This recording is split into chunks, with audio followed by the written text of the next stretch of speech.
원래 수술할 때 이렇게 있었는데 수술하고 나서 계속해서 밥을 먹고 나면 밑으로 떨어지죠.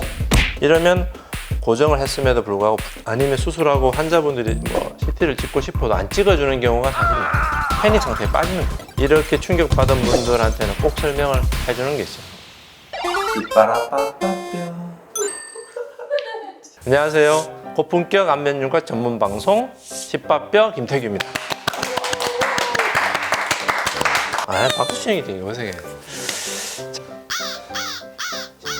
노래 하나 할까?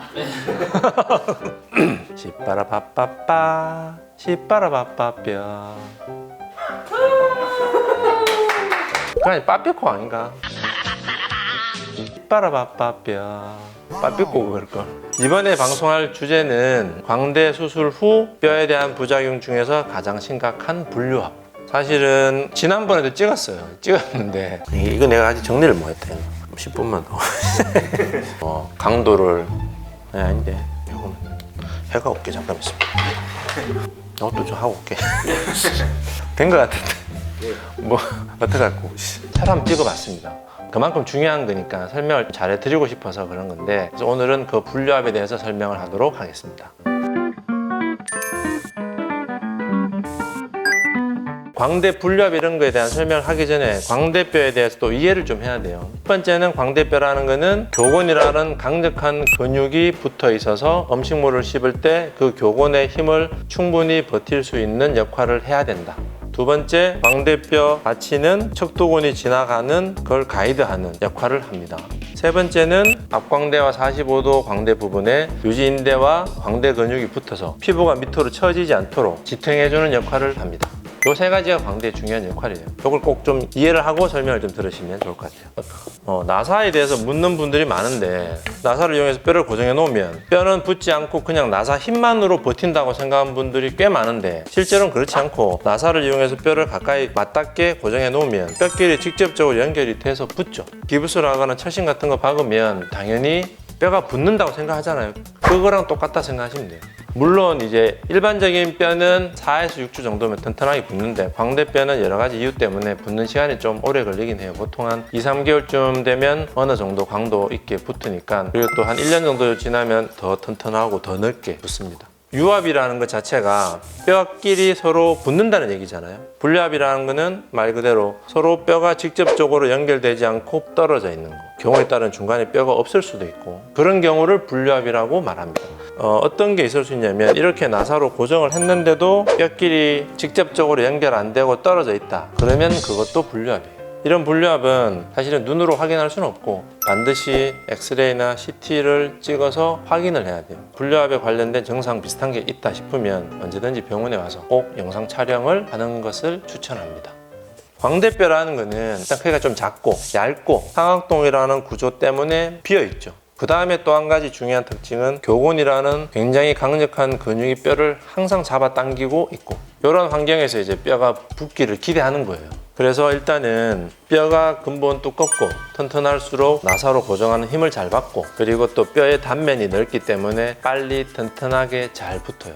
반대로 뼈가 얇을수록 나사로 고정하는 힘을 잘 못 받겠죠. 당연히 분류합이 생길 가능성이 많이 높아집니다. 그리고 대개는 여성보다는 남성이 뼈가 두껍고 튼튼한데, 꼭 그렇지도 않은 게 근육질에 덩치 좋은 남자가 의외로 뼈가 얇고 약한 경우가 많아요. 반대로 날씬하고 마른 여성분인데 뼈가 굉장히 단단하고, 그런 경우도 상당히 많아요. 그래서 이건 개인차가 되게 심해요. 그래서 반드시 꼭 CT를 보고 수술하기 전에 상담할 때 꼭 체크를 해야 된다.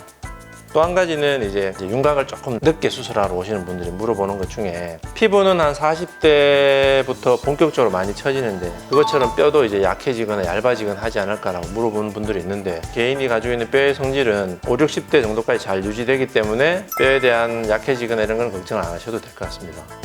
그리고 또 한 가지는 교곤의 힘이 너무 강하거나, 그래서 뭐 씹는 힘이 너무 강하거나 아니면 밤에 잘 때 어금니를 깨물거나 이를 가는 습관이 심한 사람들은 아무리 튼튼하게 고정해도 분류합이 생길 가능성이 있어요. 그런 경우에도. 광대뼈는 원칙적으로 나사를 이용해서 무조건 튼튼하게 고정해야 된다고 했는데, 그래서 고정하지 않는 광대 수술, 킥광대 수술이라고 부르는데, 이런 경우는 분류합이 생길 가능성이 굉장히 높아요. 거의 한 7, 80% 정도는 킥광대 수술 때문에 생긴다고 보면 됩니다. 고정을 하는 방법일 때도 분류합이 생길 수 있어요. 아까도 얘기했지만 튼튼한 고정을 못하는 경우, 아니면 뼈와 뼈가 직접 맞닿지 못하게 고정하는 경우, 교곤의 힘의 반대 방향에서 정확한 위치에 고정을 해야 되는데 그렇지 못하거나 너무 적게 고정하는 경우는 이 근육 힘 때문에 다시 또 불류압이 생길 수 있어요. 단순하죠. 심플합니다. 불류압을 예방하는 가장 중요한 첫 번째, 귓광대 수술을 절대 하지 않아야 합니다. 저번 영상에도 찍었지만 그거는 정말 해서는 안 되는 방법이라고 생각하고, 두 번째는 고정을 한다고 봤을 때 무조건 튼튼한 고정을 해야 돼요. 사각턱 근육의 광대뼈를 당기는 강력한 힘을 버틸 수 있게 이 힘의 방향에 맞게 정확한 위치에 이렇게 한 줄, 두 줄, 세 줄, 3중 고정으로 최소한 고정을 해야 돼요. 뼈가 밑으로 이렇게 잡아당기는 힘을 많이 버틸 수 있죠. 이렇게 교정해야 되는데 뭐 나사를 하나 썼다거나 아니면 고정하는 위치가 나쁘면 이게 밑으로 이렇게 힘을 당기면 뼈가 밑에 떨어지는 거예요.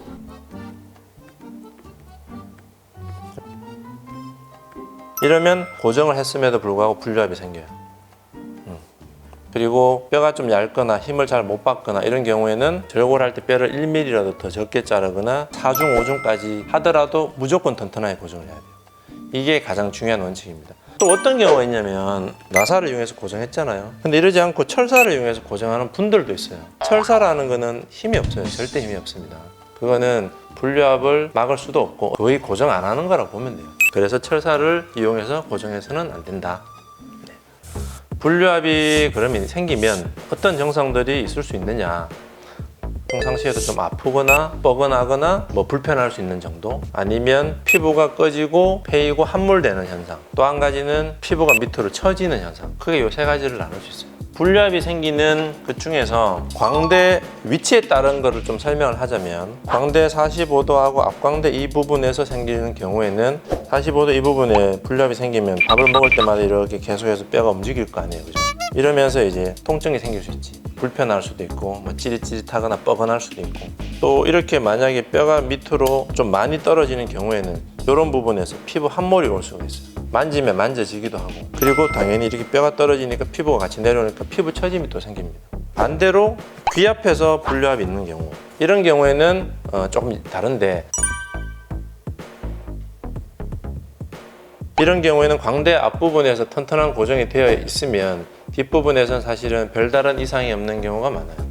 세 번째는 아치 쪽에 불류압이 있는 경우가 있어요. 이 경우는 거의 100% 귓광대 때문에 이런 일이 생길 수 있는데, 이게 좀 이해 안 될 수 있어요. 이거는 고정도 안 하고 뼈는 붙어 있지 않는데 밑으로 떨어지지 않거든. 이건 왜 그러냐면 요 사이로 이제 근육이 붙어 있는 거지. 그럼 얘가 붙어 있는 그 보통 바깥쪽을 잘라요. 그러면 교곤이 광대뼈를 당길 때 이 부분을 당겨야지 여기는 안 당기거든. 그럼 얘를 잡아 당기는 근육은 없는 거예요. 그래서 얘는 그냥 이 상태로 그냥 떠 있을 수 있는 거야.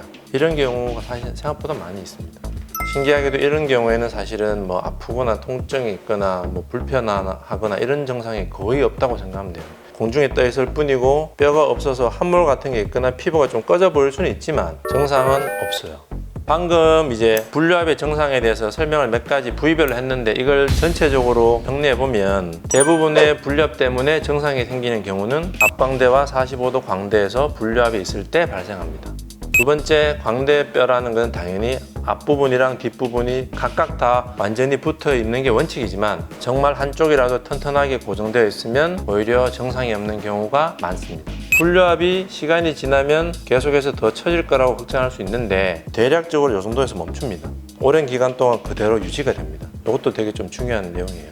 또 한 가지는 이러한 이제 불류압이 있는 경우에는 나이가 들수록 피부의 상태가 점점 나빠질수록 꺼지거나 함몰되거나 피부 처짐이 더 잘 생길 수 있습니다.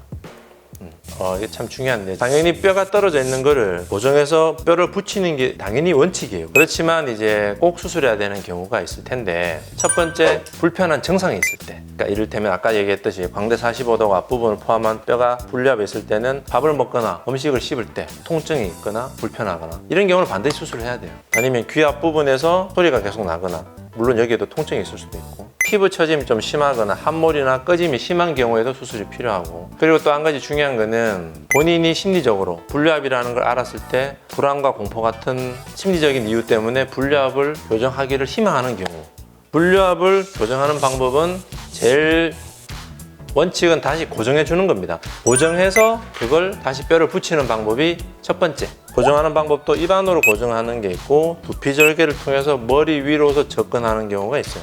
그러니까 그러니까 입안으로 절개해서 들어가는 게 할 수만 있다면 가장 아이디얼하고 가장 심플하면서 가장 효과가 좋아요. 되도록이면 입안 절개를 통해서 수술을 하는 걸 추천을 합니다. 설명을 좀 하자면 이 정도까지 떨어져 있어요. 이렇게 보고 들어가서 이 부분에 뼈를 다시 제자리에 갖다 놓고 나사로 고정하면 돼요. 이러면 가장 아이디어란 이제 분류압 교정이 되는데, 그러지 않고 이 분류압이 있는 뼈의 위치가 더 바깥쪽에 있다거나 아니면 여기 관자놀이 같은 척두부 쪽에 좀 가깝게 있다거나 이런 경우에는 입안 절개로 접근이 안 되니까 어쩔 수 없이 두피 절개를 이용해서 위로 접근해야 돼요. 이러면 이제 수술이 커지는 거예요. 그리고 또 한 가지는 이런 경우처럼 뼈가 아예 없는 경우, 흡수됐거나 아니면 좀 많이 잘려서 고정 없이 그냥 이렇게 뼈를 아예 버린 경우, 그런 경우에는 뼈 이식이라는 방법으로 분류압을 교정하게 될 텐데, 뼈 이식을 하는 경우는 통증이나 불편함이 있다거나 이러한 임상 증상이 있는 경우보다는 사실은 미용적인 경우가 있고, 한 가지 꺼져 있거나 좀 함몰된 거, 두 번째는 심리적인 이유가 좀 커요. 의외로 겉으로는 아무 증상이 없어요. 근데 이걸 본 순간 본인은 심리적으로 굉장히 이제 패닉 상태에 빠지는 거죠. 이 뼈 이식이라는 거는 사실은 꼭 필요하지 않을 수도 있고 미용적으로 오히려 더 나빠지는 경우가 있어요. 왜냐하면 똑같은 굵기로 뼈 이식하면 흡수가 되기 때문에 좀 더 굵은 뼈를 두껍게 넣어야 되기 때문에 그것 때문에 광대가 좀 커질 수 있거든요. 뼈 이식하는 거는 정말 좀 신중하게 고민을 해야 돼요, 이 부분. 여기에 대한 설명을 좀 하는 게 어떻게 보면 이번 영상을 찍은 또 하나의 목적이 아닌가 싶은데, 실제로 분류압이 있는 사람들 중에 그걸 모르고 지내는 분들이 굉장히 많아요.